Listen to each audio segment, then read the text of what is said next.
চট্টগ্রামকে প্রথমে তারা অস্থিতিশীল করেছে, নৈরাজ্য সৃষ্টি করেছে, পরে অন্যান্য বিভাগীয় সংগঠনগুলোতে নৈরাজ্য এবং অস্থিরতা সৃষ্টি করার চেষ্টা করতেছে। ইসকন নামের এই সংগঠন কবে থেকে, কে এর পেছনে আছে, কারা তাকে রসদ যোগাচ্ছে, উস্কানি দিচ্ছে, নানা কথা। কিন্তু বর্তমান সময়ে এই সন্ত্রাসী সংগঠন যা করছে, কেন করছে, সেটাই জাতির বোঝার দরকার। গত 16 বৎসরে সবচাইতে বেশি জুলুমের শিকার হয়েছে ওলামায়ে কেরাম। আল্লামা মুফতি আমিন রাহিমাহুল্লাহ গৃহবন্দী ছিলেন 21টা মাস। গৃহবন্দী অবস্থায় তিনি ইন্তেকাল করেছেন। সেই যে ওলামাদের উপরে জুলুম শুরু হয়েছে, 13 শাপলা চত্বরে ওলামায়ে কেরাম কিছু দাবি নিয়ে জামায়াত হয়েছিলেন। 2.5 লক্ষ বুলেট নিক্ষেপ করে হাফিজে কোরআন আলেমদের বুক ঝাঁঝরা করে দেওয়া হয়েছিল।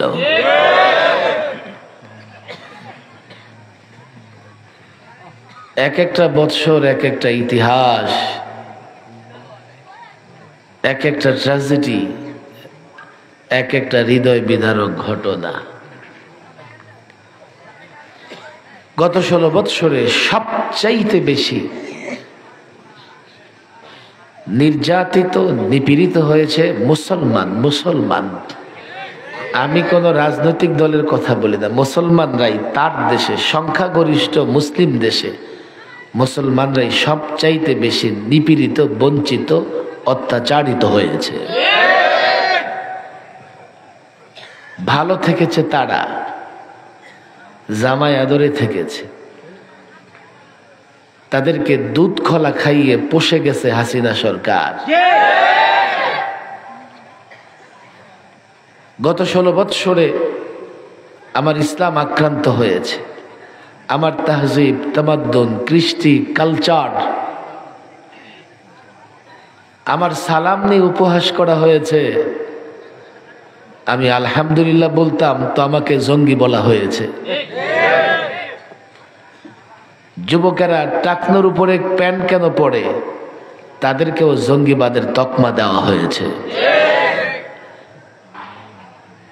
ইসলাম, মুসলমান, ইসলামিক কালচার, তাহজিব, তামাদ্দুন সবচাইতে বেশি গত 16 বৎসর আক্রান্ত হয়েছে। মাহফিল করতে গেলে পারমিশনের প্রয়োজন হয়েছে, কিন্তু পূজা মণ্ডপ তৈরি করে দিনের পর দিন রাস্তা বন্ধ করে থাকলেও তাদের পারমিশনের প্রয়োজন হয় নাই।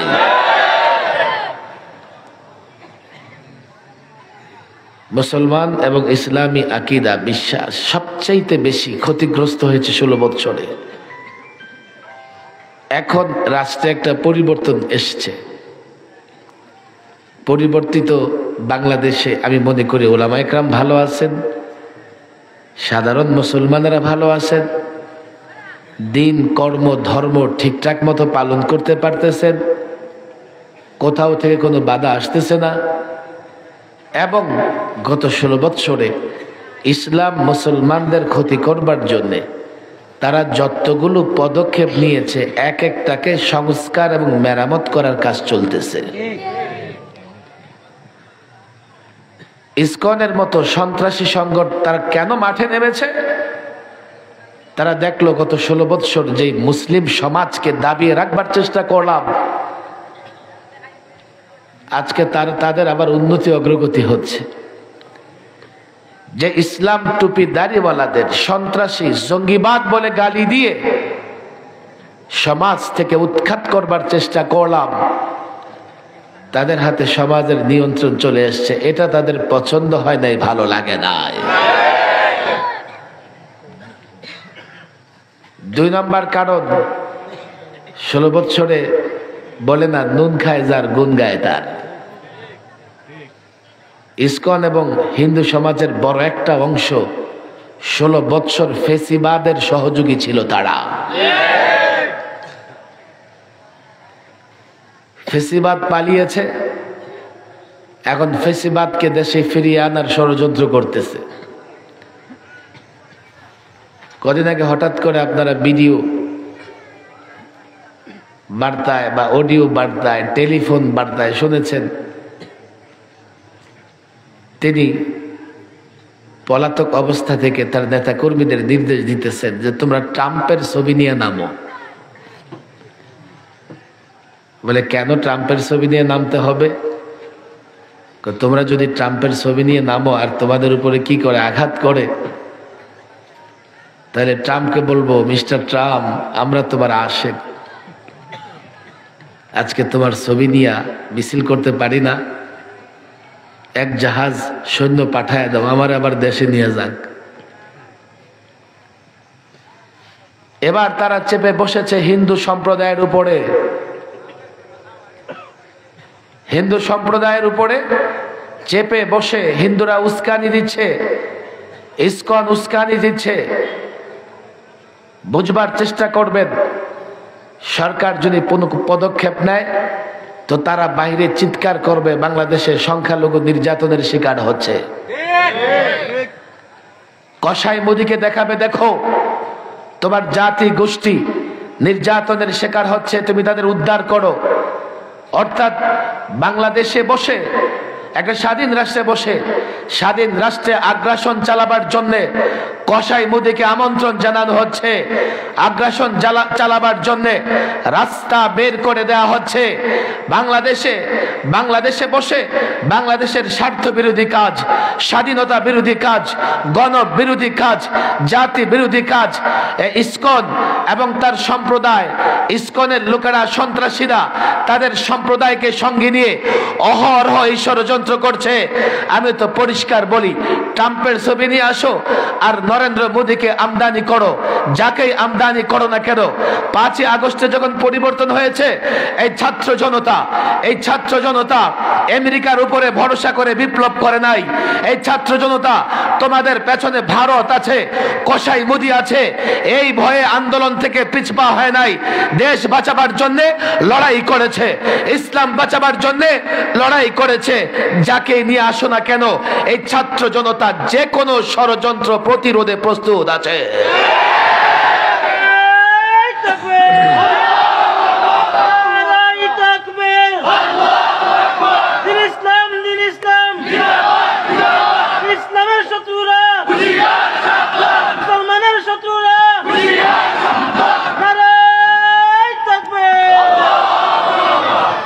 অনেক কথা বলা দরকার, ব্যথার জায়গাও অনেক।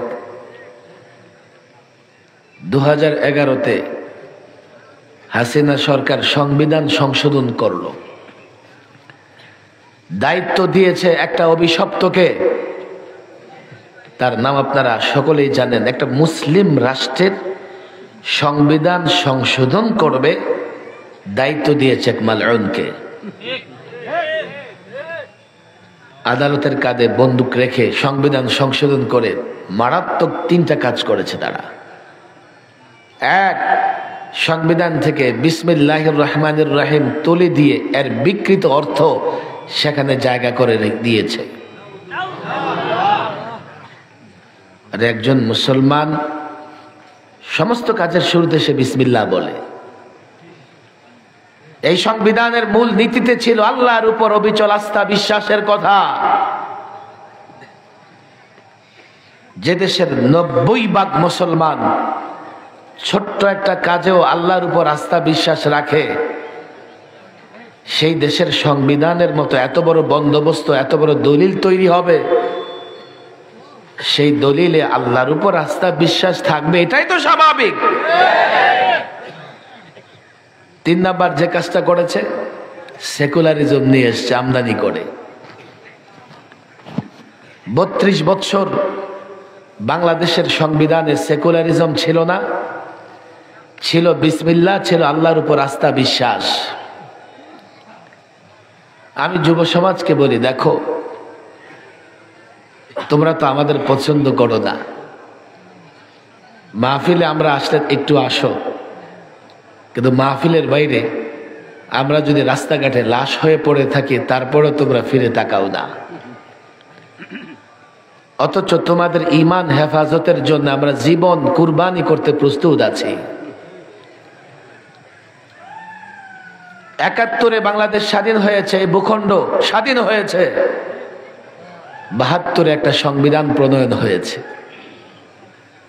৭২-এর সংবিধান প্রণয়ন করেই এই সংবিধানের মূল নীতিতে সেকুলারিজম, ধর্ম নিরপেক্ষতা এনে একটা নতুন রাষ্ট্রে ইসলাম এবং মুসলমানকে জবাই করার চেষ্টা করা হয়েছে। আপনারা বলবেন সেকুলারিজমের সমস্যা কি? দুটো এক্সাম্পল আমি দেই। ৮০ বছর আগে কামাল আতাতুর্ক তুরস্কে সেকুলারিজম প্রতিষ্ঠা করেছিল। বলবেন হুজুর তুরস্কের এক্সাম্পল কেন দেন? ঢাকায় একটা কামাল আতাতুর্ক এভিনিউ আছে। এদেশের মানুষ কিন্তু জানে না কামাল আতাতুর্ক এটাকে সামুদ্রিক মাছ না জঙ্গলের প্রাণী। তার নামে ঢাকায় একটা এভিনিউর নামকরণ হয়েছে। সবচেয়ে দুঃখজনক ব্যাপার, টানেলের যে রাস্তা, হাইওয়ে থেকে টানেল ঢুকবার একটা রাস্তা তৈরি হয়েছে, আমি জেল থেকে বেরিয়ে এবার দেখলাম ওই রাস্তার নামও কামাল আতাতুর্ক রোড। এই যুবকরা প্রশ্ন করে নাই, কারণ যুবকদের রাস্তাটা দরকার ছিল, রাস্তার নামকরণ দরকার নাই। তুরস্কের কামাল আতাতুর্কের নামে বাংলাদেশে কেন রোড হবে? রাজনীতিক, সাংবাদিক, আলেম ওলামা, মুক্তিযোদ্ধা, দেশের জন্য অবদান রেখেছে কোন অফিসার, আইন শৃঙ্খলা বাহিনীর সদস্য, তাদের নাম নেই। কামাল আতাতুর্কের নাম কেন? কারণ যারা রাস্তা মেরামতে অবদান রেখেছে তাদের বিশ্বাস কামাল আতাতুর্কের বিশ্বাস একই। কামাল আতাতুর্ক সেকুলারিজমের বিশ্বাসী ছিল। এই ছাত্র সমাজ, ইতিহাস পড়ো। তুরস্ক ওই রাষ্ট্র যে রাষ্ট্র থেকে সর্বশেষ খেলাফত বিলুপ্ত হয়েছে। 1000 বছর গোটা পৃথিবীতে খেলাফত ব্যবস্থা ছিল, সর্বশেষ তুরস্ক থেকে খেলাফত ব্যবস্থা বিলুপ্ত হয়েছে। বিলুপ্ত হবার পরে খেলাফতের ধ্যান ধারণাকে মুছে ফেলবার জন্য কামাল আতাতুর্ক সেকুলারিজমের আমদানি করল ইউরোপ থেকে। সেকুলারিজম মানে কি জানেন? আমাদের এই যে পলাতক সরকারের লোকেরা অনেক রকমের ব্যাখ্যা করে। হুজুর সেকুলারিজম মানে আমার ধর্ম আপনি, আমি আপনার ধর্ম আপনি পালন করবেন। তো আমার ধর্ম যদি আমি পালন করি, তো আমার ধর্মের যত বিষয় সে বিষয়গুলো পালন করতে পারি না কেন? সেকুলারিজম মানে অন্য সব ধর্ম থাকবে, থাকবে না ইসলাম। এটাই তো বাংলাদেশে আমরা দেখেছি। কোন ধর্মের লোকদের ধর্ম প্র্যাকটিস করতে অনুমতি লাগে না, কিন্তু মুসলমান ধর্মের, ইসলাম ধর্মের লোকদের, মুসলমানদের তার ধর্ম মেনে চলতে অনুমতি কেন লাগবে? কামাল আতাতুর্ক তুরস্কে সেকুলারিজম প্রতিষ্ঠা করবার পরে দাড়িতে ফাইন লাগিয়ে দিল, হিজাব নিষিদ্ধ, মাইকে আজান নিষিদ্ধ, মসজিদগুলোকে মিউজিয়াম বানিয়ে ফেললো, বাচ্চাদের মুখে কোরআন তেলাওয়াত নাই, কোরআন শিখতেও বাধা। গর্তে লুকিয়ে লুকিয়ে মুসলমান সন্তানেরা কোরআন শরীফ শিখেছে, কোরআন শরীফ শিখেছে। তুরস্কের সেই সেকুলারিজম বাংলাদেশে আনবার জন্যে কামাল আতাতুর্ক তাকে আগে আমদানি করা হয়েছে বাংলাদেশে। বলে হুজুর তুরস্কের কথা শুনলাম, বাংলাদেশে সেকুলারিজম নিয়ে এসছে সংবিধানে, তাতে বাংলাদেশের সমস্যা কি? একটা মিনিট চিন্তা করলে দেখবেন বাংলাদেশের সমস্যা কি। 11তে সংবিধানে সেকুলারিজম নিয়ে এসছে, 12 সালেই এই সেকুলাররা সর্বপ্রথম আঘাত করেছে শিক্ষা সিলেবাসের উপরে। 2.25 কোটি শিক্ষার্থীকে নাস্তিক বানাবার জন্য নাস্তিক বানাবার জন্য পাঠ্যক্রম থেকে মুসলিম লেখকদের লেখা বাদ, বিশেষ করে জাগরণী লেখাগুলো বাদ, নবীদের জীবনী বাদ, সাহাবাদের জীবনী বাদ, নিয়ে এসছে কি ডারউইনিজম, নিয়ে এসেছে কি ট্রান্সজেন্ডার, এগুলো নিয়ে এসে পৌত্তলিকতা নিয়ে এসে 2.25 কোটি শিক্ষার্থীকে নাস্তিক বানানোর ষড়যন্ত্র করেছে তারা। কেন কয় রাষ্ট্র সেকুলারিজম, রাষ্ট্র কোনো ধর্মের পক্ষে না, তো সুতরাং রাষ্ট্রে যে সমস্ত কাজ করবে সেখানে ধর্ম কেন থাকবে? এটা যদি তাদের যুক্তি হয় তাহলে এটা স্পষ্ট বোঝা যাচ্ছে সেকুলারিজম প্রতিষ্ঠা করে তারা মূলত ইসলাম ধ্বংস করতে চায়। আবার দলিল দেয়, কয় লাকুম দীনুকুম ওলিয়া দিন, বুখারী শরীফের হাদিস। দেয় কি দেয় না? একটা 6 বছরের বাচ্চারে ডাক দিয়ে জিজ্ঞেস করেন, সেও জানবে এটা কোন সূরার আয়াত। কথা ঠিক না বেঠিক? উনি তাহাজ্জুদ পড়েন, উনি নাকি কোরআন শরীফও পড়েন, অথচ সূরা কাফিরুন উনি চিনলেন না, জানলেন না। এক ব্যক্তি বলে, হুজুর আমি মিনিটে মিনিটে 100 বার আয়াতুল কুরসি পড়ি। এত 1 মিনিটে কেমনে পড়েন? হুজুর কেন? কুরসি কুরসি কুরসি। কুরসি মানে কি? Chair chair chair. উনি কোরআন শরীফ পড়েছে না চেয়ার চেয়ার করেছে আল্লাহই ভালো জানে। না হলে লাকুম দীনুকুম ওলিয়া দিন বুখারী শরীফ হাদিস কেমনে বলে একজন মানুষ? অনেক কথা এই যুবকরা বুঝে না বলে যুবকরা আমাদের সঙ্গ দেয় না। যুবকরা সঙ্গ দেয় যে নোট দেয় তাকে, অথচ যুবক তোমাকে যে 500 টাকার নোট দেয় এটা ইনভেস্ট করে, ইনভেস্ট, অর্থাৎ আগামী 5 বছর তোমার রক্ত চষে নিয়ে এমন 1000টা 500 টাকার নোট তারা উপার্জন করবে। কথা ঠিক না বেঠিক? আমাকে বলো গত 16 বছরে বাংলাদেশের 11 লক্ষ কোটি টাকা পাচার হয়েছে। গত 16 বছরে পলাতক সরকার ঋণ করে গেছে 18,35,000 কোটি টাকা। আজকে যে বাচ্চা জন্ম নেবে তার মাথার উপরে 1.5 লক্ষ টাকার ঋণ এই যে পাচার করেছে, এ তোমার টাকা। আগামী 50 বছরে তোমাকে রক্ত বিক্রি করে এই ঋণ আদায় করতে হবে। তোমাকে দিয়েছে 500 টাকার একটা নোট, নিয়েছে কত তুমি দেখো। একবারও চিন্তা করো না। বলে হুজুর আমার টাকা কোত্থেকে? রাষ্ট্রের টাকা। আমি কি রাষ্ট্রকে টাকা দেই? তুমি টাকা দাও। কোন সরকার তার বাবার টাকা দিয়ে রাষ্ট্র চালায় না। মোবাইলে যে হাই হ্যালো করো, তোমার খবর আছে, মিনিট গেলেই এখান থেকে একটা চার্জ কেটে রাষ্ট্রীয় কোষাগারে জমা হয়।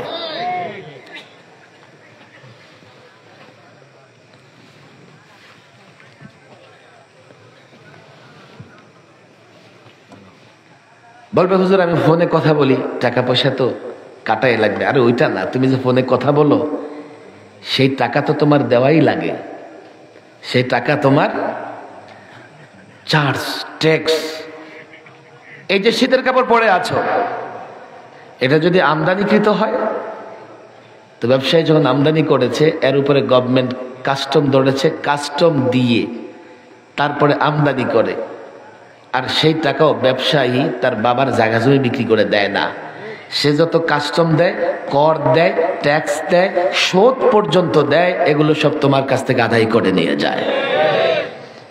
তোমার টাকায় মন্ত্রীর বাসার কাজের বেটির বেতন হয়, তোমার টাকায় মন্ত্রীর গাড়ির চাকা ঘুরে, তোমার টাকায় সে বেগমপাড়া বাড়ি করে, কানাডা আমেরিকা বাড়ি করে। তুমি তো সেই থেকে যাও। তোমাদের মধ্য থেকে 1-2 জন আঙুল ফুলে কলা গাছ হয় বটে, কিন্তু বাকি যুবকদের ভাগ্যের পরিবর্তন হয় না। 10 বছর 15 বছর রাজনীতি করে পরে বাবার জায়গা বিক্রি করে মধ্যপ্রাচ্যের কোনো একটা দেশে প্রবাসী হয়ে 45 ডিগ্রি তাপমাত্রার নিচে কাজ করে জীবনটা বরবাদ করে ফেলে। 53 বছর রাজনীতিতে এর চাইতে বেশি কিছু তোমরাই পাও নাই, তোমরা পাও নাই। অনেক কথা এগুলো যুবকদের বুঝতে হবে। মৌলভী সাহেবরা নোট দেয় না, কিন্তু তোমার রক্ত বিক্রি করে তারা উপার্জন করবে না। আলেমরা তোমাকে নোট দিবে না, কিন্তু তোমার টাকা দেশের বাইরে পাচারও করবে না। আমি যুবকদের বলি, দেখো আমাদের কথা বুঝবার চেষ্টা করো, বুঝবার চেষ্টা করো।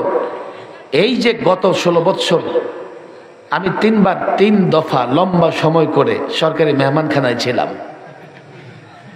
কোন সুনির্দিষ্ট অপরাধ আমার বিরুদ্ধে দেখাইতে পারে যে আপনি এই কাজটা করছেন, তার মাথায় বাড়ি দিচ্ছেন, তার জায়গা দখল করছেন, কোন অপরাধ নাই।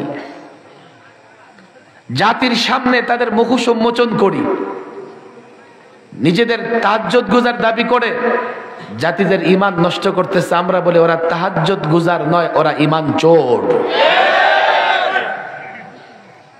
নিজেরা দেশের টাকা পাচার করতেছে, বাস কেউ কথা বলবেন না। দুর্নীতির বিরুদ্ধে কথা বলা আমার সবচাইতে বড় অপরাধ ছিল। চলো দরে জেলখানায় বন্দি করে রাখো, জনগণের কাছে যেতে দিও না। 15 থেকে ওয়াজ মাহফিলে নিষেধাজ্ঞা, যেখানে মাহফিলে যে আগে থেকে নিষেধ করে দেয়। আমাকে কিছু না বললে যারা আয়োজন করে তাদের উপরে নানা রকমের চাপ আসে। বাংলাদেশের নানা জায়গায় প্রোগ্রাম আর বক্তৃতা করতে পারি নাই।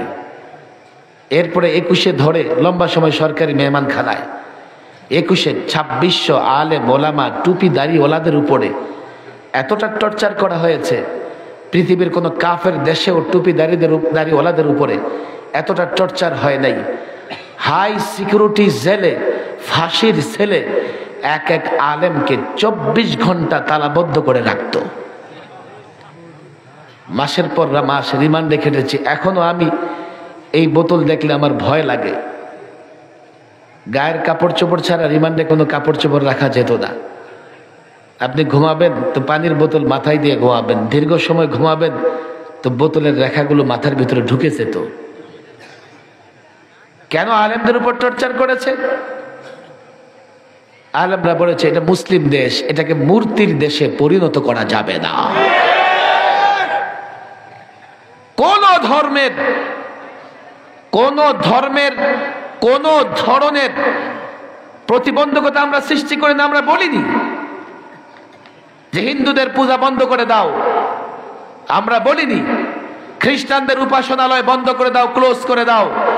আমরা বলেছি মুসলিম দেশের মুসলিম যুবক যাতে তার ঈমান হেফাজত করতে পারে, সেজন্য যত্র তত্র মূর্তি বানিয়ে মানুষের ঈমান ধ্বংস করবার ষড়যন্ত্র করতে পারো না। সেকুলারিজমের নামে ডারউইনিজম নিয়ে আসছে। বিজ্ঞানী ডারউইন সে বলে মানুষ বানর থেকে সৃষ্টি। আমরা বলি আল্লাহ মাফ করুন, আল্লাহ আমাদের মর্যাদা দিয়েছেন, আমরা তো আদম সন্তান, আমরা বানরের সন্তান না। তবে তোমরা ওই নাস্তিক মোরতাদের দলেরা, তোমরা যারা ডারউইনের মতবাদে বিশ্বাসী, তোমাদের জন্ম নদী নালায় খাল বিলে ড্রেনে পার্কের কোনায় কাচ্চিতে চিপায়, তোমরা তালাশ করে দেখো তোমাদের জন্মের পেছনে বানরের অবদান আছে না নাই। ট্রান্সজেন্ডার কি জিনিস? মনে মনে ভাবলেই নারী পুরুষ, মনে মনে ভাবলেই পুরুষ নারী। সংবিধান থেকে বিসমিল্লাহ বাদ দিয়েছে। এবার আমরা সংশোধন করে আমাদের একটাই দাবি সবার আগে, যে সংবিধানের শুরুতে বিসমিল্লাহির রহমানির রহিম থাকতে হবে। আল্লাহর উপর অবিচল আস্থা বিশ্বাস থাকতে হবে। আর কোনো ইজম থাকবে না, সেকুলারিজম থাকবে না, সোশ্যালিজম থাকতে পারবে না, কোনো ইজম কোনো মতবাদ থাকবে না। কেননা একটা মতবাদ আছে, সেটা ইসলাম, যা এদেশের 90% মুসলমান বিশ্বাস করে। কথা ঠিক না বেঠিক? ইসলাম ছাড়া অন্য কোনো ইজম, অন্য কোনো মতবাদ একটা মুসলিম রাষ্ট্রের সংবিধানে থাকতে পারে না। পৃথিবীর নানা দেশের সংবিধানে নানা ইজমের কথা আছে, মতবাদের কথা আছে। আমি শিক্ষিত সমাজকে বলি, মাদ্রাসার ছাত্রদের বলি, বাংলাদেশ এমন একটা সংবিধান হাসিনা সরকার তৈরি করেছে, সব ইজম এনে সংবিধানকে জগা খিচুড়ি বানিয়ে ফেলেছে। যার জন্য আল্লামা মুফতি আমিনী বলেছিলেন এই সংবিধানকে ডাস্টবিনে নিক্ষেপ করা হবে। তারা সোশ্যালিজম এনে চায়না রাশিয়াকে খুশি করতে চেয়েছিল, ডেমোক্রেসি এনে আমেরিকাকে খুশি করতে চেয়েছিল, তারা কত কথা রে ভাই, কত ধরনের কথা। সেকুলারিজম এনে ভারতকে খুশি করতে চেয়েছিল, আল্লাহকে খুশি করতে চায় নাই, যার জন্যে তাদের যখন পতন হয়েছে ভারত কাজে আসে নাই, চীন রাশিয়াও কাজে আসে নাই। ইসকন কেন ষড়যন্ত্র করতেছে? তারা দেখতেছে সংবিধান সংশোধন হচ্ছে, যেই সংবিধানে বিকৃতি করে মুসলমানদের ঈমান ধ্বংস করবার ষড়যন্ত্র করা হয়েছিল। আজকে এই অন্তর্বর্তীকালীন সরকারের নেতৃত্বে সংবিধান সংস্কার হচ্ছে, আজকে ওয়াজ মাহফিলগুলো ঠিকঠাক মতো হচ্ছে, কিন্তু সেই পত্তলিক গোষ্ঠী, সন্ত্রাসী গোষ্ঠীর তা পছন্দ হয় নাই।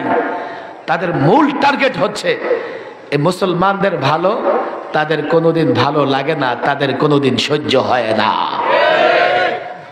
এই জন্য বাংলাদেশে বসে স্বাধীন রাষ্ট্রে আগ্রাসনের জন্য বিদেশিদের আহ্বান করতেছে। আমি তো পরিষ্কার বলি, স্পষ্ট ভাষায় বলি, বাংলাদেশ পেয়েছি ইসলামের জন্য। ইসলাম আমরা সংখ্যাগরিষ্ঠ মুসলমান না হলে এই ভূখণ্ড আমরা পেতাম না, এই ভূখণ্ডের মালিক আমরা হতে পারতাম না। বাংলাদেশে যারা যুদ্ধ করেছে ৭১-এ, যারা সংগ্রাম করেছে, তারা কেউ হতে পারে দুর্বল ইমানের অধিকারী, আমল কম, কিন্তু দুর্বল ইমানের অধিকারী হলেও আল্লাহু আকবার স্লোগান দিয়েছে। যে এই সমস্ত রাজনীতিবিদরা যুদ্ধের ময়দানে বক্তৃতা করেছে, যুদ্ধের আগে বক্তৃতা করেছে, তারা ইনশাআল্লাহ বলেছে, বিসমিল্লাহ বলেছে, সংখ্যাগরিষ্ঠ মানুষ রক্ত দিয়েছে ইসলামের জন্যই, তাদের উপরে সেকুলারিজম চাপিয়ে দেওয়া হয়েছে। পরিষ্কার বলি, ভূখণ্ড পেয়েছি ইসলামের জন্য, লড়াই করেছি ইসলামের জন্য। আজকে দ্বিতীয়বার যখন ৫ই আগস্টে রাষ্ট্রকে স্বাধীন করা হয়েছে, সমন্বয়কদের বক্তৃতা আপনারা শোনেন, ছাত্রদের বক্তৃতা শোনেন, তারাও পরিষ্কার বলেছে এই ভূখণ্ড ইসলামের উপর আঘাত তারা বরদাস্ত করবে না, ইসলামের উপর আঘাত তারা সহ্য করবে না। আমিও মুসলমানদের বলি, ভূখণ্ড পেয়েছি ইসলামের জন্য। দেশ স্বাধীন থাকলে ইসলাম প্র্যাকটিস করা সহজ হবে। দেশ আক্রান্ত হলে ইসলাম আক্রান্ত হবে, দেশ আক্রান্ত হলে মুসলমান আক্রান্ত হবে, দেশ আঘাতপ্রাপ্ত হলে মাদ্রাসা আঘাতপ্রাপ্ত হবে, দেশ আঘাতপ্রাপ্ত হলে মসজিদ আঘাতপ্রাপ্ত হবে। তাই তো পরিষ্কার বলি, এ যুবকেরা কান খুলে শোনো, মদিনাতুল মুনাফফারাকে হেফাজত করবার জন্য আল্লাহর পয়গম্বর মুহাম্মদ আরবির নেতৃত্বে সাহাবায়ে কেরাম কতটা করেছেন তোমরা ইতিহাস জানো। এক এক সাহাবী পেটে পাথর বেঁধে খন্দক খনন করেছেন, গর্ত খনন করে পত্তলিক মুশরিক বেঈমানদের করবার জন্য প্রস্তুতি গ্রহণ করেছেন।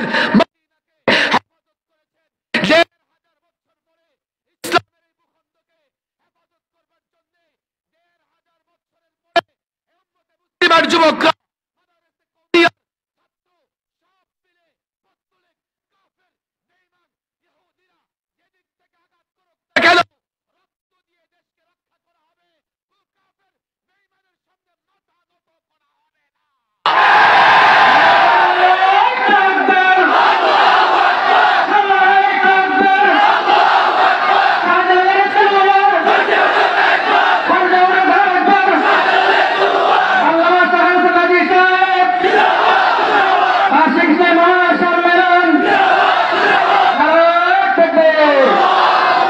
হবিগঞ্জের যুবকদের বলে যাই, নোট দিতে পারবো না, তবে তোমাদের সঙ্গে জাতির সঙ্গে আলেমরা গাদ্দারি করবে না।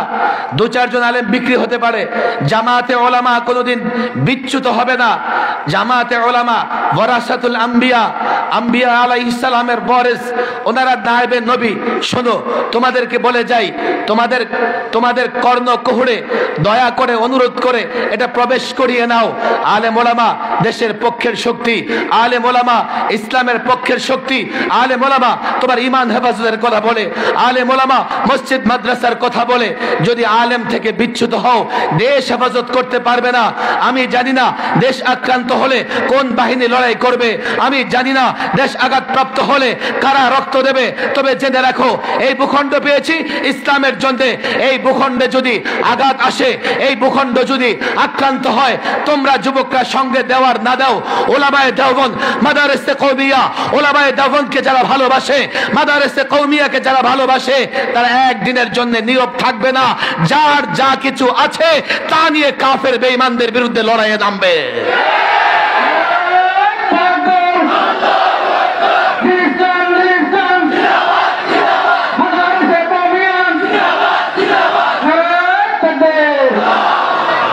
কেন ইসকন ষড়যন্ত্র করতেছে বুঝবার চেষ্টা করো। তারা তাদের হিন্দু সমাজকে অনেক ক্ষেত্রে ভুল বোঝানোর চেষ্টা করতেছে। বুঝবেন, এদেশে সব ধর্মের লোকেরা ভালো থাকবে, স্বাধীনভাবে তার ধর্ম পালন করবে, এটা ইসলামের একটা বিধান এবং এটা ইসলামের সৌন্দর্য। কোন ধর্মে, আমি তো বলি এদেশে সংখ্যালঘুরা জামায়া ধরে আছে। যারা বড় বড় কথা বলে তাদের দেশে আমার মুসলমানেরা মাইকে আজান দিতে পারে না, খোলা জায়গায় নামাজ পড়তে পারে না। 400 বছরের পুরনো মসজিদকে শহীদ করে দেওয়া হয়েছে, গরু জবাই করতে পারে না। হিজাব পরে মুসলিম শিক্ষার্থী কলেজ ইউনিভার্সিটিতে যেতে পারে না। বাংলাদেশে আজ পর্যন্ত অন্য ধর্মের লোকেরা তাদের ধর্ম পালন করতে গিয়ে বাধাপ্রাপ্ত হয়েছে, প্রমাণ দেখাতে পারবে না। আজকে হিন্দু সমাজের কাঁধে ভর করে ইসকন সন্ত্রাসী গোষ্ঠী একটা সাম্প্রদায়িক দাঙ্গা বাঁধানোর চেষ্টা করতেছে। আপনারা সজাগ থাকবেন, রাষ্ট্রের পাহারাদারি করবেন, যাতে ইসকনের সন্ত্রাসীরা তারাই তাদের মন্দিরে আক্রমণ করে আপনাদের উপর দায় চাপাতে না পারে। দেশে একটা অস্থিতিশীল নৈরাজ্যকর পরিস্থিতি যেন তারা তৈরি করতে না পারে। যুবকদের বলি সজাগ থাকতে হবে, তারা যাতে কোনো ধরনের অপ্রীতিকর ঘটনা দুর্ঘটনা ঘটিয়ে মুসলমানদের উপর দায় চাপাতে না পারে, সতর্ক থাকতে হবে। আমাদের অবস্থান একবারে ক্লিয়ার। 53 বছরের বাংলাদেশে এদেশে সব ধর্মের লোকেরা কাঁধে কাঁধ মিলিয়ে চলেছে। এদেশে ধর্মের নামে কোনো মারামারি নাই, অথচ পরিকল্পিতভাবে ধর্মে ধর্মে দাঙ্গা ফাসাদ লাগানোর জন্য ইসকনের সন্ত্রাসীরা চেষ্টা করতেছে। হিন্দু সমাজের লোকদেরকে বলে দিবেন, দেখো তোমরা নিরাপদে থাকো, কিন্তু ইসকনের ষড়যন্ত্রে পা দিও না। তারা দেশ বিরোধী, তারা ইসলাম বিরোধী।